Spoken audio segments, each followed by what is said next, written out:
If, by the virtue of charity, or the circumstance of desperation, you ever chance to spend a little time around the substance recovery halfway facility, like Enfield MA's state-funded Enid House, you will acquire many exotic new facts.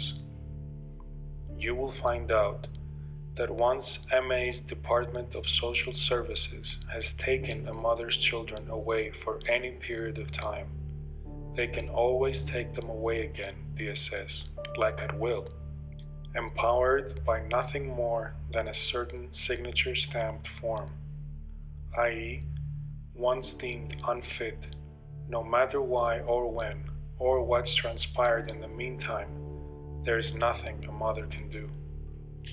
Or, for instance, that people addicted to a capital S substance who abruptly stop ingesting the substance often suffer wicked papular acne, often for months afterward, as the accumulations of substance slowly leave the body.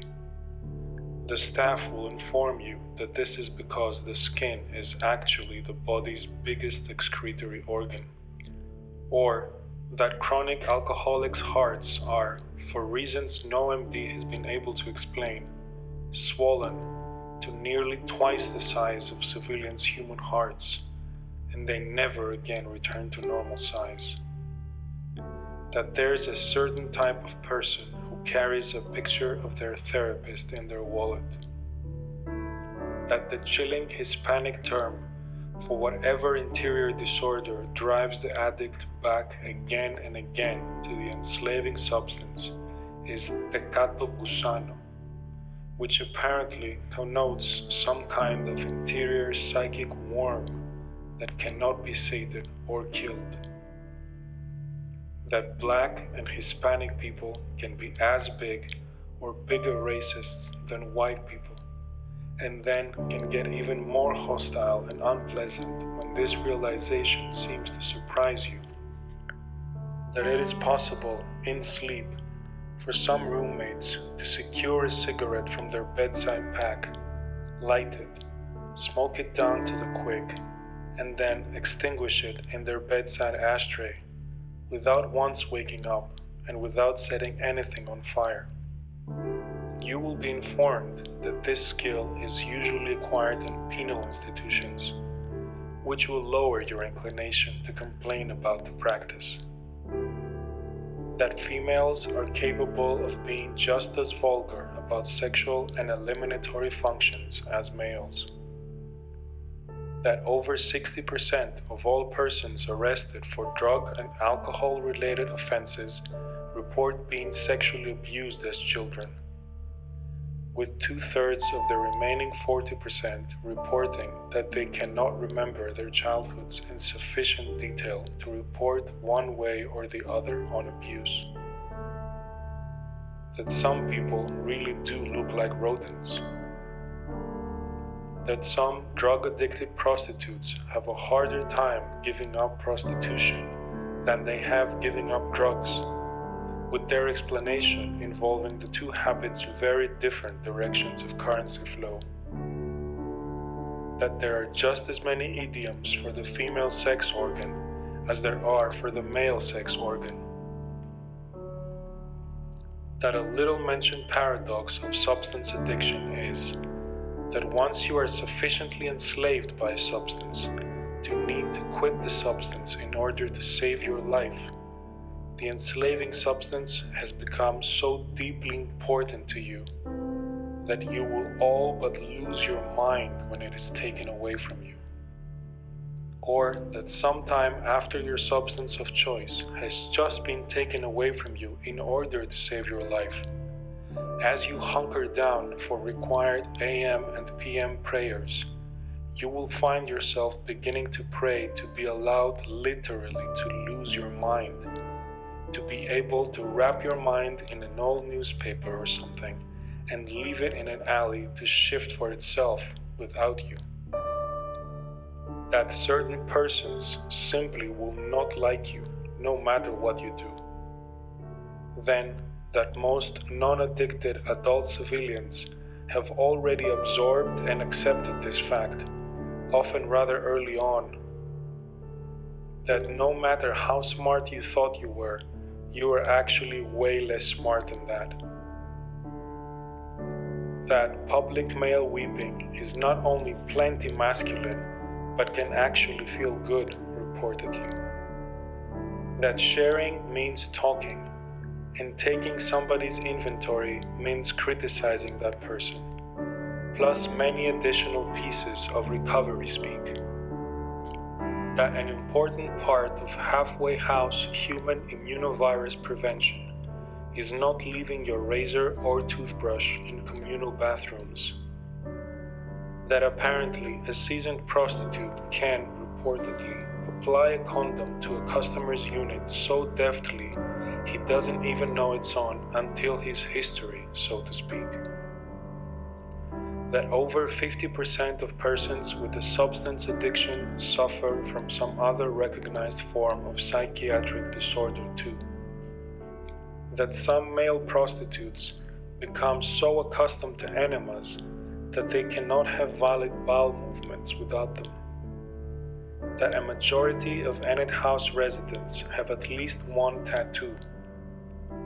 That the significance of this datum is unanalyzable. That the Metro Boston street term for not having any money is sporting lint. That what elsewhere is known as informing, or squealing, or narking, or ratting out is on the streets of Metro Boston known as eating cheese, presumably spun off from the associative nexus of rat. That nose, tongue, lip, and eyelid rings rarely require actual penetrative piercing. This is because of the wide variety of clip-on rings available. That nipple rings do require piercing, and that clitoris and glans rings are not things anyone thinks you really want to know the facts about. That purposeful self-deprivation can also be an abusable escape. That gambling can be an abusable escape too, and work, shopping, and shoplifting, and sex, and abstention, and masturbation, and food, and exercise, and meditation, prayer, and sitting so close to Enid House's old DEC TP cartridge viewer that the screen fills your whole vision, and the screen's static charge tickles your nose like a linty mitten.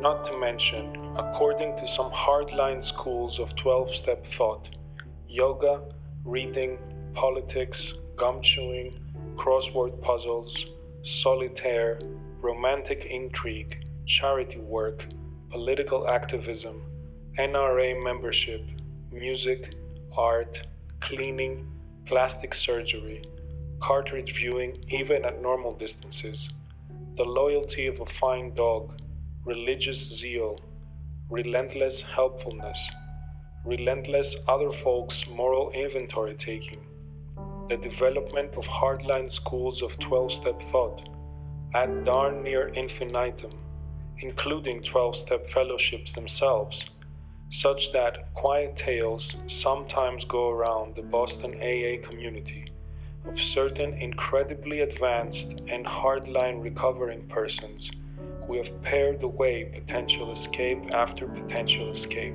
until finally, as the stories go, they end up sitting in a bare chair, nude, in an unfurnished room, not moving, but also not sleeping or meditating or abstracting, too advanced to stomach the thought of the potential emotional escape of doing anything whatsoever, and just end up sitting there, completely motion and escapeless, until a long time later, all that's found in the empty chair is a very fine dusting of off-white ashy stuff that you can wipe away completely with like one damp paper towel. That you do not have to like a person in order to learn from him, her, or it. That loneliness is not a function of solitude. That it is possible to get so angry you really do see everything red. That some people really do steal, will steal things that are yours. That a lot of US adults truly cannot read, not even a Rome hypertext phonics thing with help functions for every word. That cliquey alliance and exclusion and gossip can be forms of escape. That logical validity is not a guarantee of truth. That evil people never believe they're evil, but rather that everyone else is evil. That it is possible to learn valuable things from a stupid person. That it takes effort to pay attention to any one stimulus for more than a few seconds. That you can all of a sudden, out of nowhere, want to get high with your substance so bad that you think you will surely die if you don't, but can just sit there with your hands writhing in your lap and face wet with craving, can want to get high but instead just sit there, wanting to but not, if that makes sense. And if you can gut it out and not hit the substance during the craving will eventually pass. It will go away, at least for a while. That it is statistically easier for low IQ people to kick an addiction than it is for high IQ people. That it is possible to abuse over-the-counter cold and allergy remedies in an addictive manner. That NyQuil is over 50 proof. That boring activities become perversely much less boring if you concentrate intently on them. That if enough people in a silent room are drinking coffee, it is possible to make out the sound of steam coming off the coffee. That sometimes human beings have to just sit in one place and, hurt. That you will become way less concerned with what other people think of you when you realize how seldom they do. That there is such a thing as raw, unalloyed, agendaless kindness. That it is possible to fall asleep during an anxiety attack. That concentrating intently on anything is very hard work. That addiction is either a disease or a mental illness or a spiritual condition or an OCD-like disorder or an affective or character disorder, and that over 75% of the veteran Boston AAs who want to convince you that it is a disease will make you sit down and watch them write disease on a piece of paper and then divide and hyphenate the word so that it becomes dis-ease, then will stare at you as if expecting you to undergo some kind of blinding epiphanic realization, when really, changing disease to dis-ease reduces a definition and explanation down to a simple description of a feeling, and rather a whiny, insipid one at that. That most substance-addicted people are also addicted to thinking, meaning they have a compulsive and unhealthy relationship with their own thinking. That the cute Boston AA term for addictive type thinking is analysis paralysis. That cats will in fact get violent diarrhea if you feed them milk, contrary to the popular image of cats and milk. That it is simply more pleasant to be happy than to be pissed off. That 99% of compulsive thinkers' thinking is about themselves. That 99% of this self-directed thinking consists of imagining and then getting ready for things that are going to happen to them. And then, weirdly, that if they stop to think about it, that 100% of the things they spend 99% of their time and energy imagining and trying to prepare for all the contingencies and consequences of are never good. Then, that this connects interestingly with the early sobriety urge to pray for the literal loss of one's mind. In short, that 99% of the head's thinking activity consists of trying to scare the ever-living shit out of itself. That it is possible to make rather tasty poached eggs in a microwave oven. That everybody's sneeze sounds different. That some people's moms never taught them to cover up or turn away when they sneeze. That no one who has been to prison is ever the same again. That you do not have to have sex with a person to get crabs from them. That a clean room feels better to be in than a dirty room. That the people to be most frightened of are the people who are the most frightened. That it takes great personal courage to let yourself appear weak. That you don't have to hit somebody even if you really, really want to. That no single individual moment is in and of itself unendurable. That nobody who's ever gotten sufficiently addictively enslaved by a substance to need to quit the substance and has successfully quit it for a while and been straight, but then has for whatever reason gone back and picked up the substance again, has ever reported being glad that they did it, used the substance again and gotten re-enslaved. Not ever. That bit is a Metro Boston street term for a jail sentence, as in, Don G was up in Billerica on a 6-month bit. That it's impossible to kill fleas by hand. That it's possible to smoke so many cigarettes that you get little white ulcerations on your tongue. That the effects of too many cups of coffee are in no way pleasant or intoxicating. That pretty much everybody masturbates. Rather a lot, it turns out. That the cliché, I don't know who I am, unfortunately turns out to be more than a cliché. That other people can often see things about you that you yourself cannot see, even if those people are stupid. That having a lot of money does not immunize people from suffering or fear. That trying to dance sober is a whole different kettle of fish. That certain sincerely devout and spiritually advanced people believe that the God of their understanding helps them find parking places and gives them advice on lottery numbers.